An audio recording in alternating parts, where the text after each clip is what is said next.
about the special guests that we have with us today. I'm going to introduce Jean Cherico, who is the President and CEO of our State Hospice and Palliative Care Association. But this presentation is really, really important to us because the work that's being done by the association with others is really important to our community.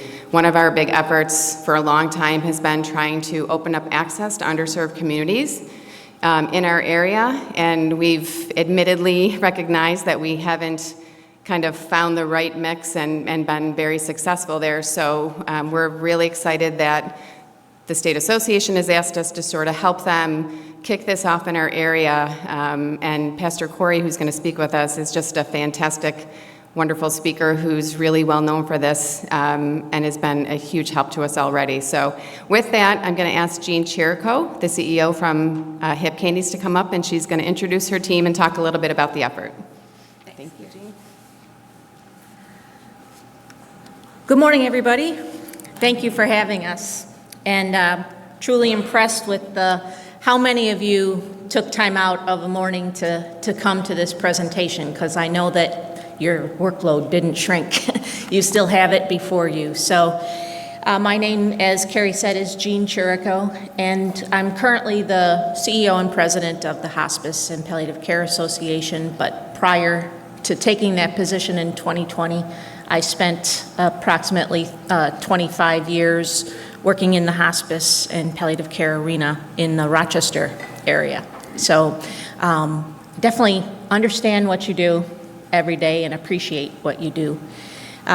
We have with us today Eva Cohen, if you want to raise your hand. Eva is the Director of Community and Regulatory Affairs for HPCANYS, and if ever you have questions about things that are specific to your program, whether it's quality related, inpatient questions, whatever, we're here to help answer any of those questions that you might have.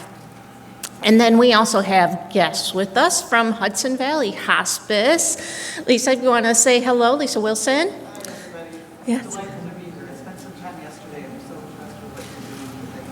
Thank you. Yeah. So it's important to us to acknowledge that although we can get very myopic and think that we're the only ones doing this work and we're out there all alone, because many times you are out there alone, we want you to recognize that you're not alone in the efforts to bring quality end-of-life care to everyone who wants it and needs it.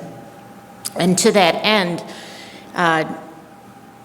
when I took this seat, in the association, we were, I think, 49th in the nation in hospice utilization. And not because of me, but we're now last in the nation in the number of people that utilize hospice in New York State. And to me, that's a crime. And instead of sitting back and waiting for something to change, sometimes we have to be the change. And so our association has taken a more direct approach to help make a difference, and we received a grant from the Mother Cabrini Foundation to spread the word about advanced care planning as a means of letting people know about hospice and palliative care and the fact that they have choices in their healthcare decisions and that they need to stand up for themselves to also help make those choices. So we have teamed with your program to start with in the Buffalo region, and then we're going to go to the Hudson Valley region, which is why Lisa's here, to talk about advanced care planning in traditionally underserved communities. And we know who those underserved communities, you know who they are better than most in your own area, but predominantly in communities of color who, for whatever reasons, when you mix culture and faith, there's a lack of information, or there are myths associated with having conversations about death, about dying, and choices, and the healthcare system, and everything that goes into it. So in order to reach those communities, we recognize that we represent traditionally white, Caucasian females predominantly, and sometimes we aren't the best messengers. And so we wanted each of the faith communities to be able to create their own advocates for people to turn to get correct information in the right way. So we are trying to bring training to faith champions who can be advanced care planning champions for their own communities. And to that end, we asked Pastor Corey Kennard to help us in this effort to spread the word and to address any concerns related to faith and culture that might be there. Last night we held our first in-church presentation, and it was very well received. And sometimes, you know, it's not like the numbers. We didn't have 100 people at the meeting, but we had the right people that were there, the leaders who can then keep this effort going with your help and with our help. And today we're going to Mount Olive and Lincoln Memorial, and we're going to continue this effort. So that's enough from me. I wanted you to understand how this all ties together. And one of the things that we recognize is that it also starts with you. And the recognition that we might have in our own mindsets that create barriers to us opening ourselves to admitting people of diverse backgrounds, or in engaging in conversations, or even getting ourselves out to these communities to represent what we do. And so we've asked Pastor Corey to also share with us kind of what we need to do to be present to everybody. And Pastor Corey is a pastor of Amplify Christian Church, and he's from Detroit, Michigan.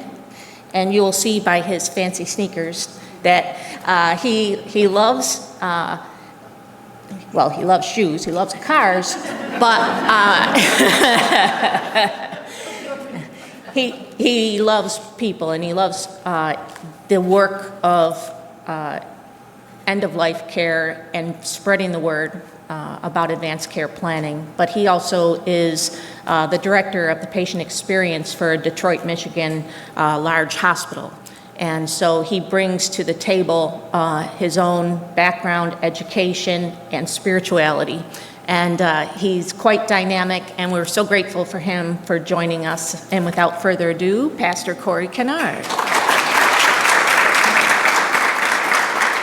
Thank you. Appreciate you. Hello and good morning, Hospice Buffalo. How's everybody doing? All right. Now, listen, we don't want any boring people in the room. I'm telling you that right now. I don't look at somebody and say, I don't like boring people. Look at somebody and say, I don't like boring people. Come on, y'all, wake up. All right, you got your Tims and all of that stuff, so let's go. It's definitely an honor to be here today. I want to say I've just felt so welcome here in Buffalo. As I told the group last night, you know, I'm from Detroit, and you know, this seems to be the second home of the Buffalo Bills because of your snowstorm. You took over our stadium for a week, and then you beat us the following week, which wasn't fair. So that's fine. As a matter of fact, during that week, and I'll just let you know, and then we're going to have a relaxed time, but it's going to be great. But I was walking around downtown in the city of Detroit, and I just saw so many Buffalo Bills fans, and I'm like, who's left in Buffalo to shovel the snow, right? So it's just absolutely great. You know, Gene has just been such a welcoming heart and spirit to me and this entire team, and I look at everybody here and just I feel so energized by your presence. And so I want to thank you for being here this morning and taking the time out, volunteering to be here, right? No one was voluntold to be here. Everybody was, okay, so you're here on your own, so that really makes me feel good. Give some love for the sound man too, because he's a great guy. Often they're forgotten, but he's the most important person in the room right now, really. So I appreciate that. As we get started, I want to say there's some things that I want to talk about and deal with today. I'm going to get a little closer to you in a moment, but I'll start off just really by having you to understand that my passion and my goal is people. I love people more than I love cars and shoes, but I do absolutely love people. And this is why I do what I do. I'm passionate about it, and hopefully you feel the same way that I do when it comes to caring for people, especially those who are facing end of life. And I've been around the palliative care hospice spectrum for many years. My mentor, I always mention his name when I talk before people, and that is Dr. Richard Payne, the late great Dr. Richard Payne. How many of you remember or know of the work of Dr. Payne? He was out of Duke University. Okay, a couple people, and he just left a lasting imprint. As a matter of fact, the reason why I'm here today is because of him, because he said that he felt like I had something to offer more extensively in healthcare. And I appreciate him and his love and his beautiful family that he left behind. And it's just, he's near and dear to me, and he's a big brother. And so I miss him, and I just want to say that. I do miss him. And so we've all experienced loss in some way or another. And it can be a difficult thing. And when you get to the place of loss, there are people who struggle with people who come into that space. And that struggle stems largely from how people interact with other people in society. You know, I can go to, for example, I can come into this room and after being in Detroit, I could walk past a person in Detroit and maybe not speak to them. But then I can come into this room and find someone who's from Detroit, and we're like really connected, right? Because there's a commonality there. And then maybe if you've been overseas or been in a different country and you found somebody who was from America in a different country, it created a strong connection because there was some bond. You didn't know their name. You didn't have to know it. You don't have to know where they're coming from. You don't have to know how many family members they have or whatever the case may be. But at the end of the day, there's a connection there that you can identify with. And it goes deeper than just being human beings. But that's where we need to start. We need to start at the human side of things, who we are as human beings. And so I want to push the envelope with you today and even with your organization to talk a little bit about the 4 layers of self. Don't worry about the slides, I'll get to them, or I might not, I don't know. So don't worry about it. But the 4 layers of self are so important to understand. And if you have something to write, I want you to write these down. If you have something to write with, or you can type it in on your tablet, or it's being recorded, you can watch it later, but I guarantee you're not gonna watch it later, so write it down. All right, so here we go. So the 4 layers of self are very important for every organization and for every individual who's a part of that organization. 4 layers of self. The first layer is this, is how others see you. How others see you. And I want to, just by virtue, because this is a participatory piece, I want somebody to just, it could be your leader, it could be anybody. I want you to just state, just real briefly, how do you think others see you as an organization? What's a couple of words that you can use to say how others see you?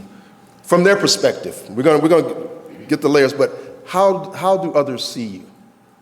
What do you think? Compassionate. Compassionate, okay?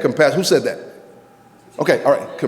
Okay, 2 people. It was like stereo sound, compassionate. Okay, so compassionate. What's another? Supportive. Okay, this is how others see you, okay? Now, you see it's similar to, oh, I'm sorry. Scary, that's a good one. That's a good one. That's a realistic one, right? Scary. Hospice is scary. It really is. Next layer is, how do you want others to see you? It may be scary, I don't know. Compassionate, supportive, right? That's how you want others to see you. Okay? Let me just break it down because I don't want you to get lost in the organization. I want you to notice that you spent some time today getting ready. Right? Let me speak to the ladies, okay? You spent time putting on makeup, right? Some of you, maybe not, maybe you don't like makeup, but it's not a big deal. But you put on makeup, you did your hair the way that you wanted to do your hair because you wanted others to see you in a certain way. So you physically put yourself in a position to look favorable to other people.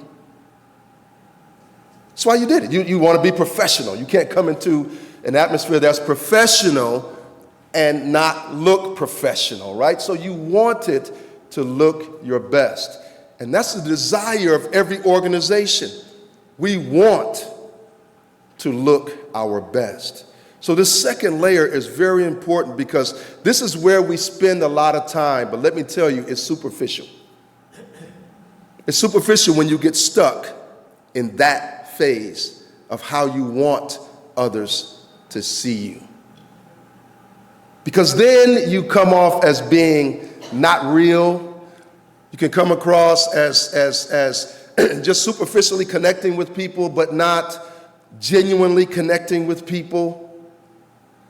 Right? It's look at me, look how nice I look. Some people, buy cars for that reason. Why? Because they want other people to see them in that car.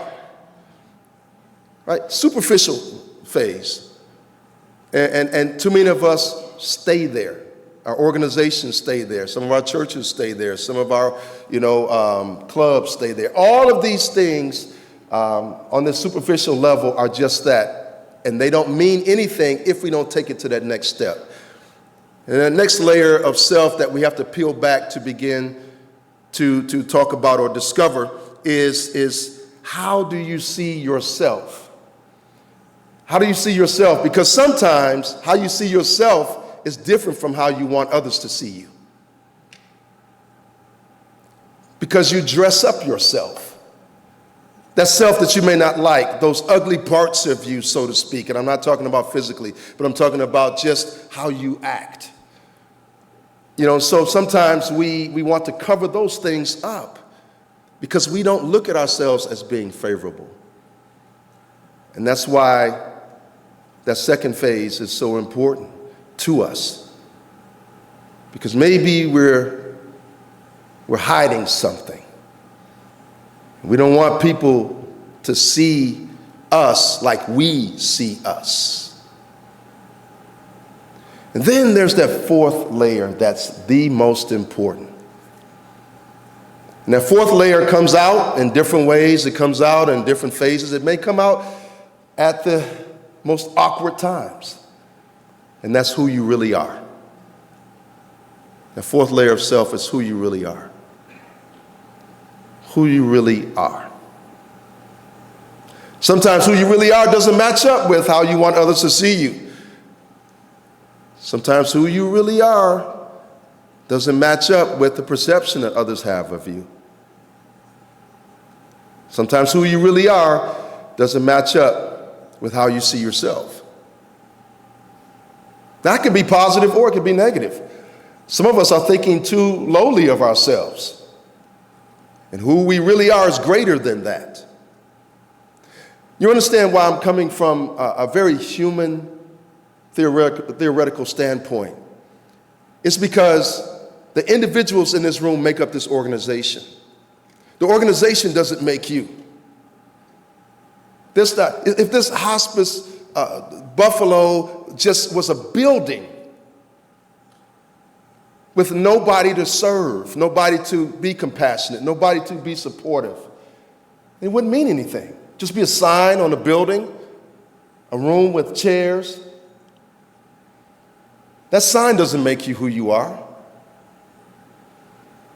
The amount of money that you have doesn't make you who you are. Who you are is made up of the people in this room. And the more diverse that your organization can be people-wise, the more you'll be able to reach individuals. There's like 6 or 7 phases of influence. I won't go over that, but human influence. But one of the major things in human influence is likability. You know, you wonder why you see certain commercials on TV. You wonder why you see, say, a Josh Allen here in Buffalo on a commercial pushing a product that he may not even use, right? But you'll see that. Why? Because it's the likability factor.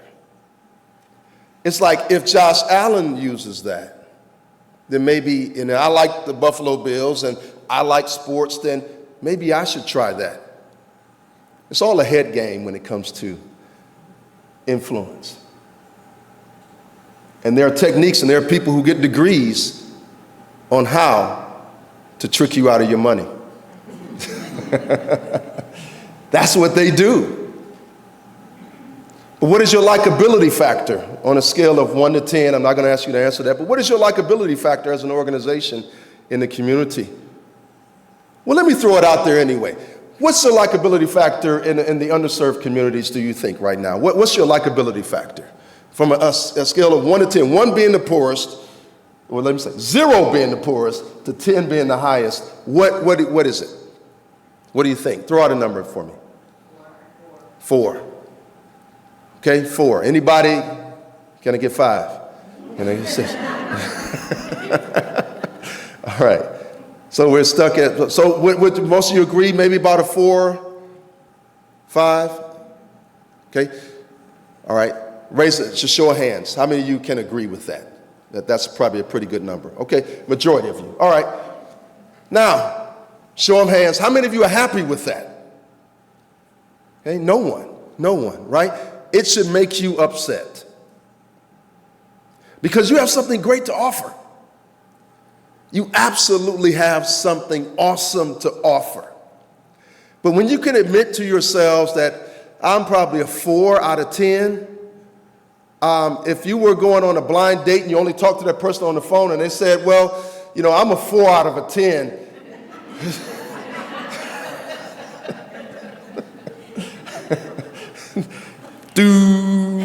Dial tone, right? So I want you to think about that when you are looking at people, when you're looking at serving people. Why am I a 4 out of 10? How can I move up the scale to become better in their eyes and in my own eyes? So I don't like where I am. If you don't like where you are, you're going to change it. If not, you're going to be stuck where you are, and I don't think you're going to like it. The reason why I'm here today is because I don't think you like where you are. Now, I'm not here to change your hearts and your minds in the next 20, 25 minutes. I'm not going to do that. I can't do that. It's impossible.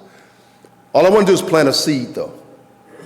I want to plant a seed today that lets you know, as an individual in this room, that you personally can begin to move the needle from a 4 to a 5 to a 6 to a 7, and eventually get into that 10 status. I believe you can get to that 10. I believe that. But the problem is am I the only one in the room who believes that? I can't be. Because I'm going back to Detroit. Right? You're here. And you have to know in your heart that this is important. Let me give you 3 things that every human being wants to know. 3 things. Write it down because you're not going to listen to it later. All right? 3 things that every human being wants to have in these compassionate connections and interactions. 3 things. Just, they're not the only 3 in the world, but they are the key 3 things. Here are the 3 things that I want to give you. The first is I got so many things going through my mind. The first thing is this. It's people want to be seen. They want to be seen. Well, what do you mean? Well, Corey, I mean, I look at them. I see them. No, it's not what I'm talking about. They want to be seen. They want to be seen as a human being. They want to be seen as a person who's being cared for by a human being. Right? Your expertise, your training, what you have to offer are simply tools that you have as a human being to touch and to impact another human being who may be suffering, another family member of that human being who may be suffering, So they want to be seen as a mother, as a father, sister, brother, aunt, uncle, whatever roles, a teacher, whatever roles they play in this life, they want to be seen as a human being. Also, people want to be heard. They want to be heard. Are we listening to the voices of the people? This is how we begin to move from that 4. When we listen to the voices of the people, what are they telling you? Why is it so scary for them? Or, let me say a better word, why don't they trust this organization and what you have to offer? Well, there's a lot of things that go along with that, right? Society oftentimes pits us against one another based on our exterior. Then we get politics involved. And all these become factors. And so any organization that comes to an individual who may be in a community of color, it may be a little skeptical. Because they're saying, well, this organization over here that really didn't have my best interests at heart, they treated me like this, and this organization over here treated me bad. So why should I trust you? Trust has to be earned in the eyes of people. You can't just show up and say, we have something great to offer. You have to show up as a person who's listening to their voice, who understands what they want, and understands how, or you understand how they want to be seen. And then the most important thing, the third thing, is that they want to understand. A lot of people don't understand hospice. They don't understand palliative care. Last night at our event, we were talking, and Jean did such an eloquent job of explaining hospice and palliative care. Not that I couldn't, but I let her do it. But people don't understand. Some people couldn't even pronounce palliative care. I can't even pronounce it now. Palliative care. And I've been dealing with it for 18, 19 years, right? What does it mean? Some people can't even spell it. Some people who work in palliative care can't spell it. So what does it really mean to people? Can we break it down on a level where people can really understand what it means? That's the point of approach that this organization has to take. Let me read something to you that's very familiar to you, or may not be. I don't know. Let me just get feedback from you on whether or not these words resonate.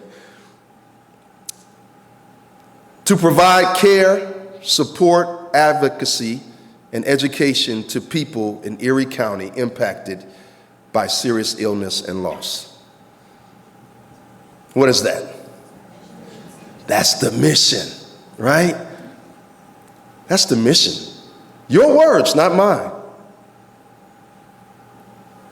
This is what you put out to the public. Anybody in the world can see this mission. Matter of fact, I have it on my screen right now from the internet. People can see your mission to provide care, support, advocacy, and education to people in Erie County. But if they don't understand what your services actually mean, we got some more work to do on the educational side, right? And we have to begin to meet people more upstream. We can't wait until people get ill and sick and then run into a community of color and ask people or say, we want to provide your hospice care. We want to provide your end-of-life care. We want to help you die. That's what it can sound like. And they'll say, wow, well, where have you been all my life? I've been waiting for this moment. So you show up and you come into a community or an area that's not well educated from a hospice standpoint, from a palliative care standpoint, even from just an educational standpoint in general. And you say, we're here to help you, and we want you to receive our services. I don't think that's working too well for you right now. Not if we're at the 4 status. Your number, not mine. So we have to begin to educate people more, go more upstream. There's a great story about 3 healthcare workers that were walking on the beach, and then all of a sudden they saw all these children in the water, right? Some of you may have heard this. They saw all these children in the water, and these children were struggling to survive. And one person, the healthcare worker, stopped, and they jumped in immediately into the water, into the lake, and they began to pull these young children out to try to save them immediately. Another person said, well, I'm going to build a raft and go out a little further and begin to collect those children that are out there drowning, and if I build this raft, I can get more kids on there, and I can bring them safely ashore. So that person did that. The third person swam past the first person. They swam past the second person who had built the raft, and they yelled out and said, where are you going? Help us. And said, I am going to help you.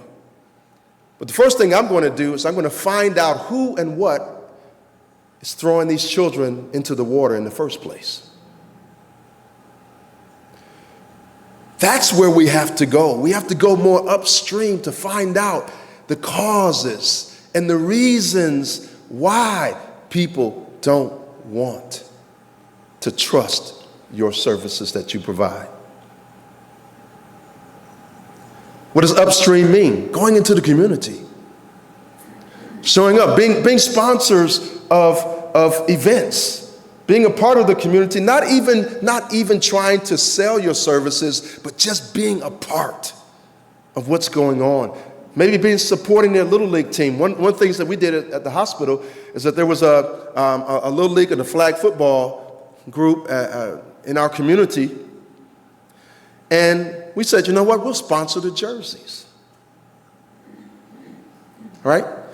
Marketing scheme though, right? But we'll sponsor the jerseys.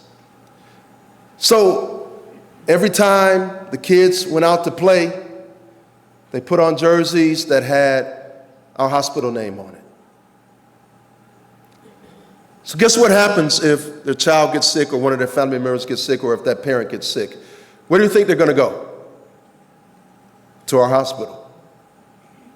More than likely, not in all cases, but because we've been there for them while they were functioning in a healthy capacity and showed that we cared about them during that time period, it's much easier for them to come to us when they actually needed us.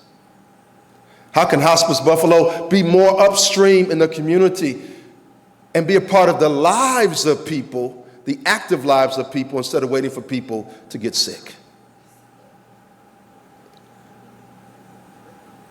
Any thoughts about that in the room?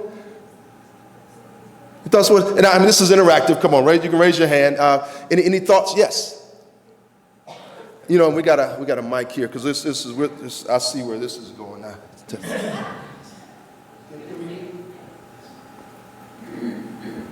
Promoting disease prevention in the first place. What's that? I'm sorry. Promoting disease prevention in the first place. Promoting disease prevention in the first place. Wonderful place to start. Wonderful place to start. Saying we care about your life. We care about who you are as a person. Here's some preventative things. Yes, we're a hospice organization, but we want you to live well. We want you to live better. That's kind of out of the box thinking for hospice, right? It's like we want to promote preventative health services. Yes.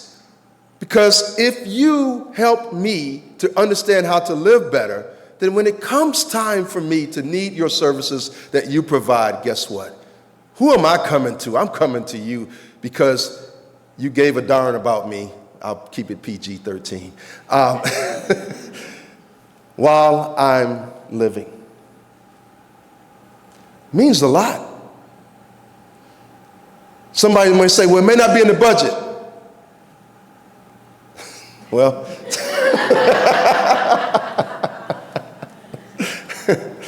guess what?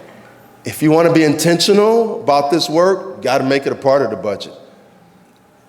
We got to spend our money, invest our money in our priorities. And that's really where it is. If you look at, if I followed you, you can say all these great things that you want to do with your money, but I just need to see your bank statement. I can tell you where your values are if I see your bank statement, as opposed to what you say. Because where you invest those dollars is where your priorities are. And I'm talking beyond staffing, I'm talking beyond those things. I'm talking about the things that you may do. You say, hey, maybe we can shift this over here to look at some of those, and I didn't come up with the idea, she did. Preventative measures. But anything else you think could be done to show forth more upstream? Yes? To get involved with the health fairs and stuff in the community and things like Kwanzaa and Juneteenth and just be present there. Oh, wow. Kwanzaa celebrations, Juneteenth celebrations, right? Very significant celebrations in the African American community. Sponsoring maybe an event or coming or showing up at an event that shows that you're a part of the community. I was talking with my dear friend this morning, and we were just briefly, we were discussing, what is culture? Culture, Hospice of Buffalo, Hospice Buffalo, I need to say it right? Okay, yeah. But that just saying that is not a culture. The culture are the norms and ways of operation that people have within the organization. It can be a very nice culture based upon how people act. It can be a very ugly culture. Nevertheless, it's a culture. And culture goes beyond color. Culture goes beyond color. Most people, I'll give you a great example. I've never met the guy, but I do want to meet him. He's probably, I need to be careful when I say, but it's being recorded, right? So, no, I do want to meet Eminem. Anybody know Eminem? Okay, not Eminem peanut candy. I'm talking about the rapper Eminem. Eminem has been, to me, a phenomenal artist. You don't have to like him, you don't have to like the lyrics. I don't like all the lyrics that he has, but he's a phenomenal artist, one of the greatest rappers of all time. I grew up in the rap era, so, And there's a rap culture that's not defined by color. It's defined by ability. It's defined by presentation. Sometimes we get it in our own way by creating barriers that are predicated on the exterior of how people look instead of understanding their culture and being a part of that culture. And so setting up those fairs or being a part of those events are part of a culture that if you inject yourself into that culture, not in a half-hearted way, not in a superficial way, but if you say, we're here. Being a part of the culture then gives you a pass into other avenues in that particular culture. And if you're not comfortable, find somebody who is. Let them run the booth. Let them be a part of it. But I don't want you to think that because maybe there's a majority of Caucasian individuals in this organization that you can't reach people of color. When you start there, you're starting in the wrong place.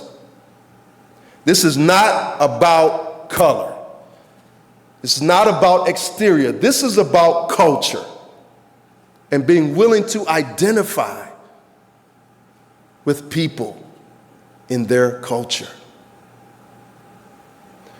Has anybody done something similar to that on a personal level where you have taken on the culture of where you've been, or that particular place that you were in or part of? Yes. I lived in South Korea for a year. Yes. And I thought I was pretty aware, as a person of color. But I remember it took me about 3 or 4 months. I had such culture shock, right? I'm living in another culture. I'm expecting them to speak English to me. And my roommate was African American Korean. And she looked at me, she said, Renee, why should they have to speak English to you when you're in their country?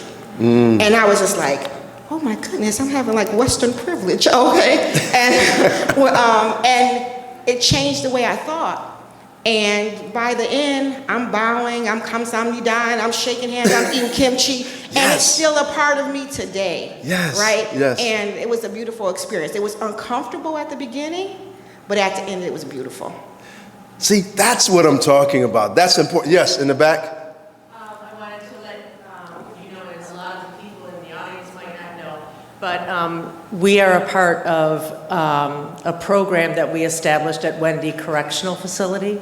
It's a maximum security prison, and we teach hospice how to care for inmates who are dying. So we teach it to the inmates that are chosen by the superintendent to serve in that program. So we go in and we spend a week in prison with the inmates, and that's a culture that would rock everybody's world. So it is something that we're trying to do, because we do feel that those prisoners deserve to die with dignity and respect as well. So.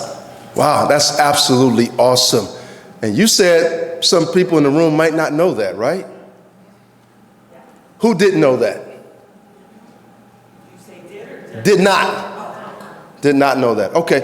A lot of hands, right? A lot of hands. Okay. Nothing against what you just said, but you said the most important thing people in the room may not know. That was the most important thing I heard when you began to speak. I think it's awesome that you're doing that in prisons. We need that in prisons. But I want you to think about that. That's a part of your culture that you have not fully injected into the culture of your organization. That's key, So hopefully some of you knowing that now can feel even more proud about being a part of this organization. But I know, yes. People may also not know, just because there's so many new people, and there's so many people that don't appreciate the historical memory of this place. At one point, we had a team, home care team, physically located down in downtown Buffalo. And we also had a separate inpatient unit on the east side of Buffalo in the Fruit Belt. And it was an amazing experience to work there. It was also tremendously financially burdensome to operate these facilities, which is why it no longer exists. But there is a rich history of trying to minister to the underserved area in Buffalo, and I just wanted people to know about that. Wow. Absolutely great. When I came in today, I gave hugs to people, right? I gave hugs. We hugged, right? Didn't we hug? Gave hugs to people, right?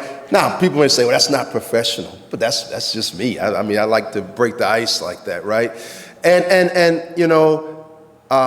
But I'll adapt. If there's a culture that I'm in where people don't feel comfortable with that, guess what? We're going to shake hands and we're going to stand apart, and it'll be fine, right? But you got to know how to adapt to various cultures.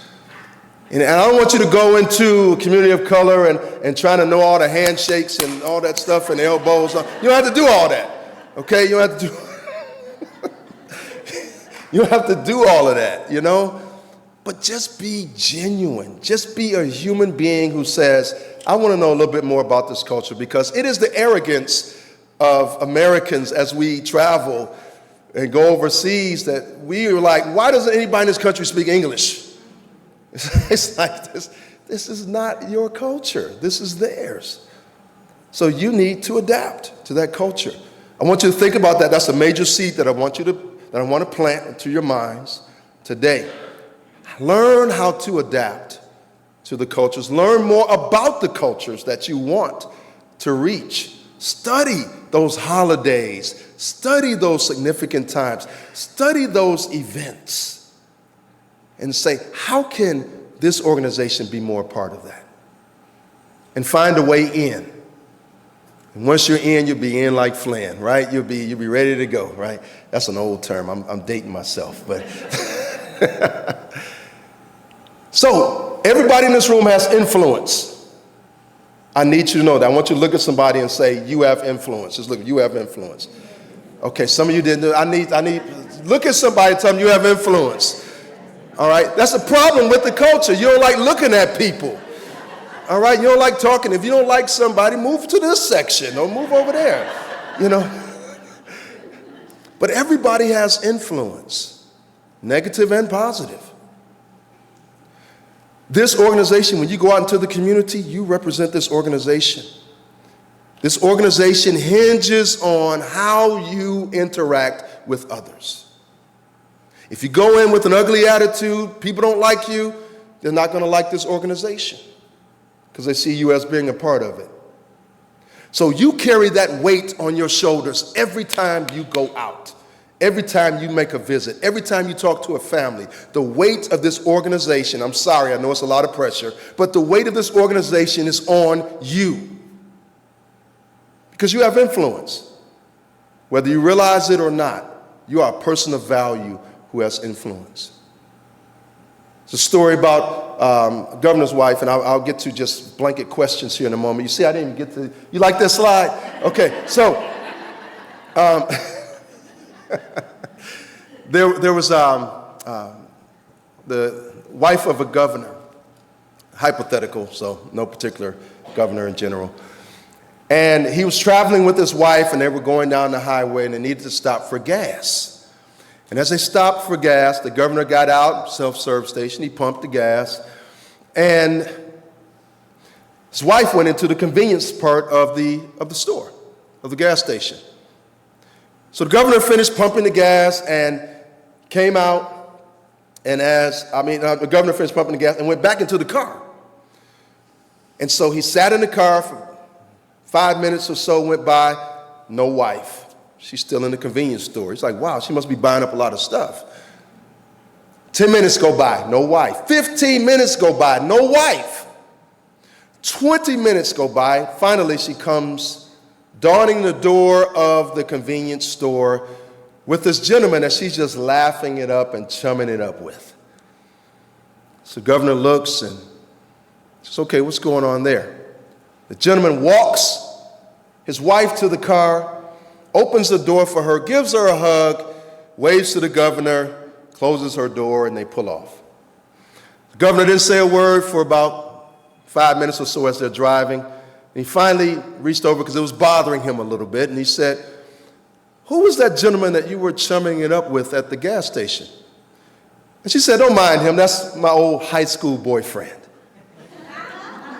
And the governor said, really? He said, okay.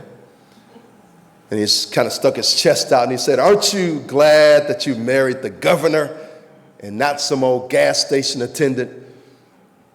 And she said, well, not really. He said, well, what do you mean by that? She said, well, if I married him, he'd be the governor and you'd be the gas station attendant. The ladies always get a kick out of it. The gentlemen are like, wait a minute, hold on.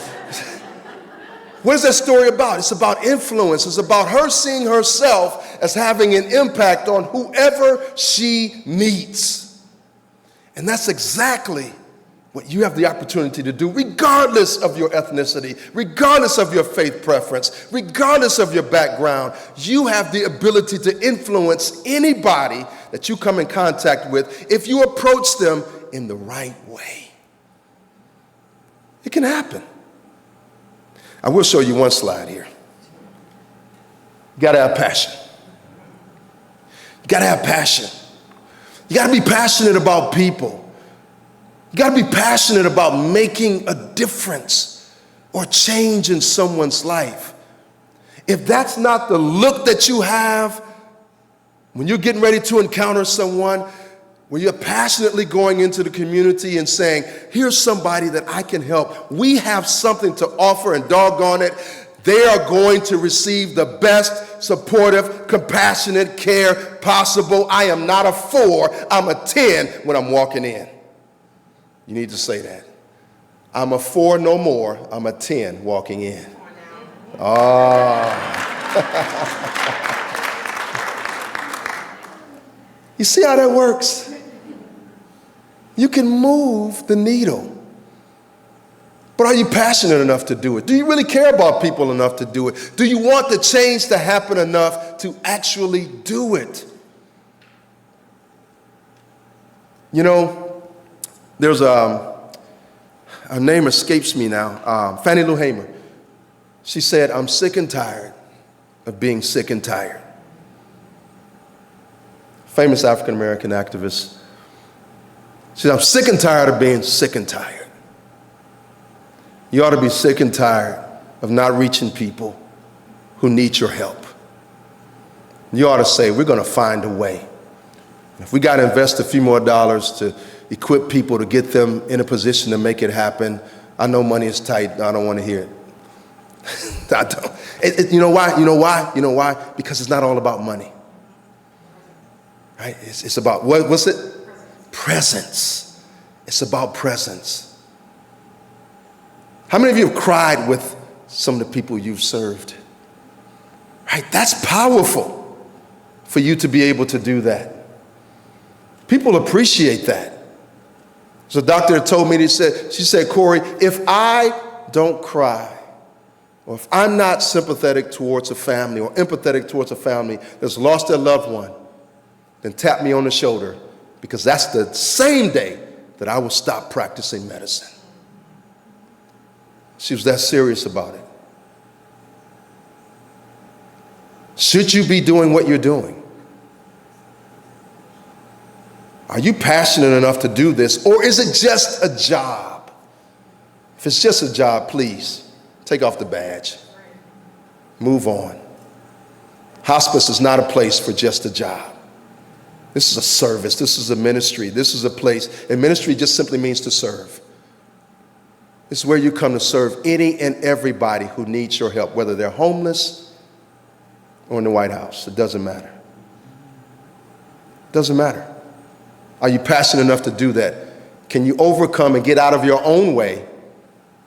Out of, sometimes we get selfish, we get arrogant. Can we get out of that and begin to take on the culture and learn the love language of those whom we're serving? Anybody know about the love languages? 5 love languages. I have old teaching on that. I'll do that next time I come. All right, all right. I want to open it up for questions. I know that I've talked a lot about, but yes. I guess it wasn't really so much as a question as much as a statement, but I'm sure my fellow social workers in the room understand the feeling that how we are often perceived walking into any situation. People think social worker and they right away think we're going to take their children away. Doesn't matter who we're working for, right? Or we're going to put them in a nursing home. Right, yeah. Right? And we talk about influence, and that's how we want to be perceived or how we want to show ourselves. But we are also, all of us, seen as figures of authority. Yes. We may not perceive ourselves as figures of authority, but we are absolutely figures of authority walking into somebody's home. And if it's an underserved community, if it's somebody in poverty or somebody with mental illness, we are 10 times seen as figures of authority. And those are, for me, often what I find myself working on most, to be present as a human being, period, end of story, and not a figure of authority, you know? So finding a way to disarm that, right? To make sure that, because one thing that I talk about that I didn't get to because you were talking too much. I didn't get to this slide here. No, I'm just playing. It's about pessimism, right? Expect it. Everybody's not going to welcome you. Expect it. But knowing this going in, now it gives you an opportunity to find ways in which to navigate through that, right? Do your research. Find a little bit out more about that person, their background. A person who was my former boss years ago when I worked in the auto industry, he said to me, one of our plant managers was just going off on our company and going off on me. We shut the line down. They got upset. And he said, Corey, what I want you to do is expect him to act like that, but find out his hot button, right? Find out what he's passionate about. And I found out, I did my research, I asked people, and I found out he was passionate about soccer. His kids played soccer, he loved soccer. So guess what? I started watching soccer matches. I started saying, because I wanted to be able to, next time I talk to him, to be able to say, yeah, no, I apologize for that, but did you see that match last night? He's like, whoa, yeah. And we started talking, and I can see the softening of him. I can see him begin to open up more to me. And we had long conversations about soccer. Now, did I care about soccer? Not really, but I showed him that I cared about soccer at that moment, right? Because it was important to him. It wasn't about me. And that created a stronger bond and a stronger relationship. So know that you're going to be rejected more oftentimes than not when you walk into spaces where you are not culturally connected. But don't let that deter you. You got to find a way. Find out what mechanisms or what things are important to that person as a human being and use that as your entry point as you begin to go through the process. Thank you for bringing that up. Anybody, question, thought, throw something out at me. Any questions or thoughts? I'm the type of presenter where I like audience participation, as you can see, as well. So I want to know what you want to know from me.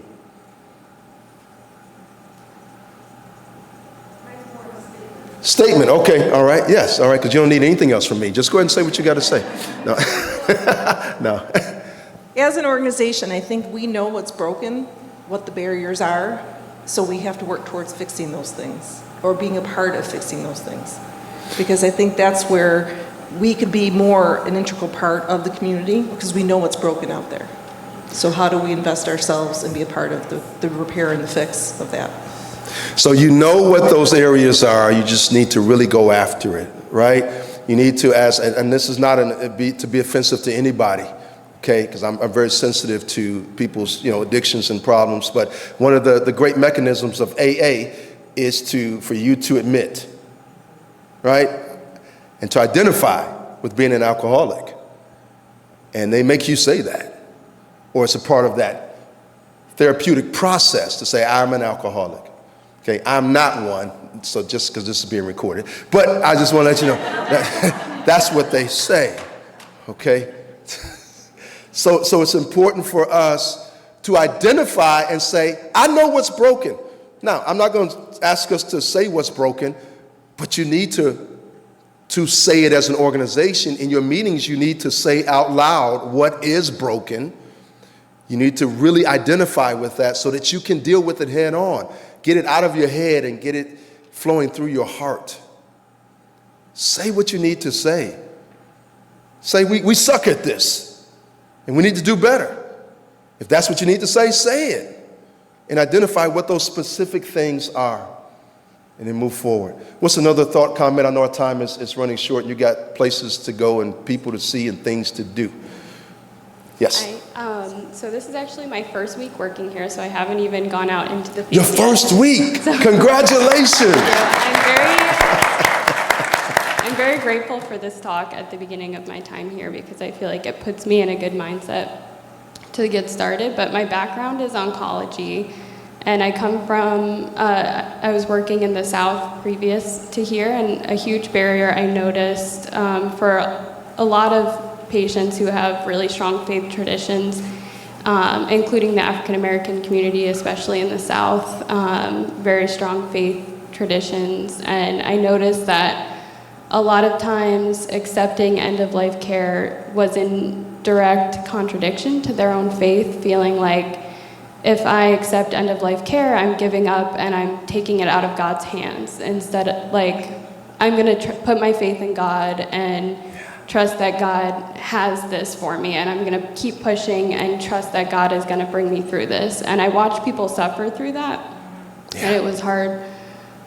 Feeling like, like addressing that would be questioning their faith almost. So I wonder, like, as a faith leader, as someone who has experience with end-of-life care as well, like how you respond to that when someone's faith seems in contrast to their position at the end of their life.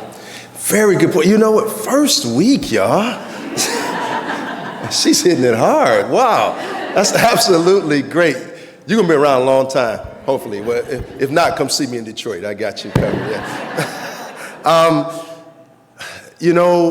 This is why, one of the reasons why I'm here in Buffalo is to talk about this. And here's where a lot of pastors even don't know, or faith leaders don't realize that, I look at the entire Bible as an advanced care plan. And that's, she said pretty, now look, that's the, now we're getting into the black church, the community. Yeah. So now, and when someone says priest, that means I got at least 15 more minutes to go. No. So I want to say this to answer that. It's a great thing. I often talk about the relationship between Paul and Timothy for those who know the Bible, who have read the Bible. And you don't have to be a Christian, whatever, and I'm not trying to push Christianity on anybody who's not a Christian. But I'm saying that that's my faith preference, even though I love all faiths and I'm open to that. But my faith preference and foundation is Christianity. And I look at the entire Bible as an advanced care plan. Why? Because when we talk about even this week, there's a celebration of death when it comes to Jesus. I mean, an actual celebration of the death of Jesus tomorrow, Good Friday, right? Good Friday. It's about death. But we don't see it that way. Right? And so it's important when I talk about this relationship between Paul and Timothy. Paul came to the end of his life, and he was telling Timothy that he was about to die. And he was explaining to him all the things that he wanted him to know and to discover in 2 Timothy chapter 4, for those who are taking notes. So he talks about all of these things that he wanted Timothy to do, who he wanted Timothy to bring to him while he was in prison, preparing for his death. The things that he wanted, his parchments, the writings, all of those things. And he told Timothy who to look out for, because Paul wasn't going to be here anymore. So he told Timothy everything about who opposed him and how he wanted Timothy to watch out for these individuals. But it was all preferenced by him saying, I fought the good fight. I've run the race. And now stored up for me as a crown of righteousness, right? I'm done on this earth. That's what he was saying. Also, the patriarchs in the Bible, when they prepared their deaths, they always told their children they would bless them. They would tell them where they wanted them to be buried. They would tell them all sorts of things because they were preparing to leave. There's nothing anti-faith about death. The reason why we hold on to hope, and there's nothing wrong with holding on to hope. There's nothing wrong. I will stand with anybody who hopes for that miracle. That's fine. But the reality is we're all going to die at some point. And we need to be okay with that. But let's find out the root of why. And what I do is I dig a little deeper as a pastor who's been trained in counseling and things of that nature. I dig a little deeper with people, and I find out some unfinished business. I find out some things that they have not talked about. And if this person dies, they'll never be able to talk about them again. And then they'll be able to fix up this relationship or say, I'm sorry. So they want them to live. They want them to be there, even though they may be suffering, even though they may be in a position where they're not going to come back to their full self. And so understanding the text and the context by which people practice their faith is a key piece. And that's why having chaplains who are part of this hospice, who are knowledgeable of those things and can walk through somebody who is a person of faith by virtue of identifying the things that they actually believe and saying, this is not anti-God at all. And an example I gave last night is hospice is like an insurance policy benefit, right? And so I said, if you don't want anything to do with hospice or anything, then I said, if you're that strong in your faith, drop all of your car insurance, drop all of your house insurance, drop all of your life insurance, because it doesn't matter. You're just going to believe God, and everything will be all right. It's not anti-God to have an insurance policy. And so I try to help people to understand it from a very plain standpoint. We can definitely talk more about that, but great comment. Thank you so much for bringing that up, because that is a real barrier and issue. And it's my job to work with churches as well to get them to the point of understanding that. And that's going to make your job easier. Yes, I think there was another final comment or question, and then we'll close, because when the leaders start standing in the back looking at me up front, and I just, like, my people got work to do. So, okay, all right. So you touched on, the demographic makeup of our staff here, right? Yes. It's pretty obvious. And I happen to work on the east side of Buffalo. So I guess, I'd love to be able to offer every single one of my patients somebody who looks like them. Even, a stoic 89-year-old, well, they're older than that now, World War II vet who'd like to be cared for by a man. But we just don't have that all the time. So I guess my question is, to what extent do I acknowledge, hey, I understand that you may prefer to have somebody, this is what we have, and I'm going to do my best to understand you. And that's a great statement to have and to lead with, because you can't offer what you don't have, right? But you can offer what you do have, right? And you tell them, I'm going to love you, I'm going to care for you, I'm going to give you everything that you need. And understand this, I know you would prefer fill in the blank. And I'm sorry we can't do that, but whatever I can do to make this as comfortable and meaningful to you as possible, I'm going to give my all to do that. And if that's not enough, then I've tried. And that's what you can't offer, what you don't have, but you can offer what you do have. And you have a lot to offer. And that person may not even realize it and know it. And yes, we all have preferences, but when you get to know a person, then your preferences can change. And you can welcome that person, right? Some of us who are married know that, right? That's a joke, but that's okay. It's all right, yeah. I appreciate y'all. Any closing comments or thoughts from you? Yes. And then I promise you I'll wrap up. I'm done. Amber's comment is really pointed. We like to think that we're very good at what we do. And if you ask us about our job or our talents or what we're good at, we are all about telling you and explaining why we're so good and why we're so confident in that. But we are very, and I think this is human nature, we're very intimidated and scared to acknowledge what we don't know. And when we walk into homes of cultures that we're not comfortable with, I think the best thing that we can do, and what we like to teach, is ask. People love to be asked about who they are, where they're from, what their customs are, what their culture is, and to acknowledge, I don't know that I'm understanding the best way to care for you. Please help me understand. Tell me what I can do or what I shouldn't do. That's beautiful. That's beautiful. Wow. And so I close with this. Ella Wheeler Wilcox wrote a poem. She said, there's two types of people on earth today. Just two types of people, no more, I'd say. Not the good or the bad, for 'tis well understood that the good are half bad and the bad are half good. So the two types of people on earth, are the people who lift and the people who lean. And I want to say, I hope this room is full of those who are lifters, who can make a difference in someone's life. Lift them up and to help them to understand the importance of what you have to provide and give them your absolute best. Why? Because you are awesome. Say this with me. I'm a 4 no more. I'm walking in as a 10. God bless you.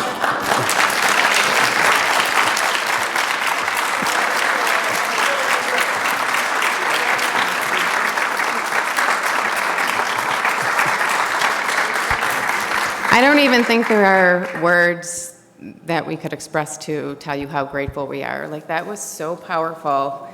And I think you really just helped us open up our hearts and minds to the fact that we can do this. I think we have felt for so long, you know, if we don't look like our community, how can we get out there? How can we do this? There's barriers, but I know I personally feel like, you know, wow, we can do this. Like, there are opportunities. And I think the other thing, there's too many things to comment on, but the idea that it's really about, we have to go in and focus on the person, who you are, you know, who have you been to people, like it's about meeting people where we're at, and we see it all the time, but I don't think we realize how important that is to this effort. So I'm really speechless. That was amazing. We are so grateful for the opportunity to have met you and to work with you. We're so grateful to HPCANYS for the effort, not only in the state, but choosing Buffalo as the first place to try to kick this off. I hope that everybody walks out of this room today feeling so energized in this effort. Our commitment organizationally is to make sure that everyone understands what we're doing, what we know we need to do to engage everybody in the room and everybody who's not in the room. We can do this, so thank you so much. We really appreciate it.